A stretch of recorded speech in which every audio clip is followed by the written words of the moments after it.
5 is interesting. It's in both high and low. Huh. Well, who put it in high again, just so we can get a sense of... I had it in high. So Brian, you put it in the low I group? put it in low. All right. Why did you put this one in the low group To be then? contrary. I thought their drawing demonstrated what they observed. The content knowledge, it happened because the smoke cooling and falling in one tube, then being lifted with warm air on the other. I thought they were more describing what they saw than trying to explain it. Oh. And so for the content knowledge, I wasn't convinced.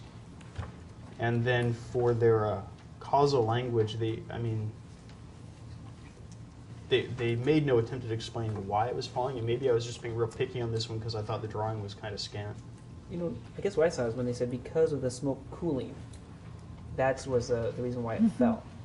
And when I saw the cooling and the falling in that same in that first part of the sentence there, and then the lifting and warm, and it was being lifted by the warm air in the other. It sounds like they know that the warm air is rising and the smoke is in there. So it seemed to me to demonstrate a strong understanding of this idea. What are you saying? They kind of are missing the connection between the two. It's just kind of like it's going down in the one tube and it's going up in the other. Is Well, that that's the sense I got, but I can can see that understand too.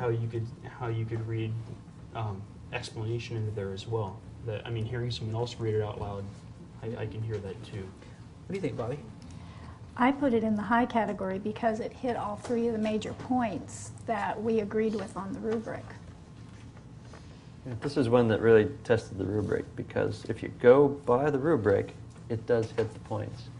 We don't really know anything about this learner's understanding of density, but if we're going to stick with this rubric, we decided we don't need to know at this point.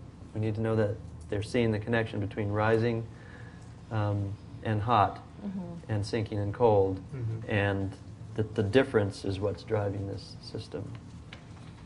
And this paper seems to have that. Do we really all think it's honestly good enough to be a high paper, or is it something we should say, well, yeah, maybe they got everything on the rubric, but really we feel like it is more of a medium? Well, maybe that's I'm looking coming at to it our now tool, thinking though. like, yeah. And maybe we should evaluate our rubric. Maybe our rubric isn't giving us enough information or exactly the information that we want. But I would agree with Scott. According to this rubric, It's a high. they scored on high on all. Should we those put a little categories. asterisk next to it? Brian, are you okay with putting in the high? I or like do the you idea want- of putting an asterisk next to it though too. I mean, Okay. So this is one where we want to look back at the rubric, because we Yeah. think maybe it earned a high on the rubric, but it maybe isn't. yeah.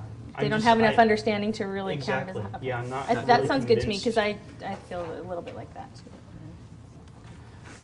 Okay.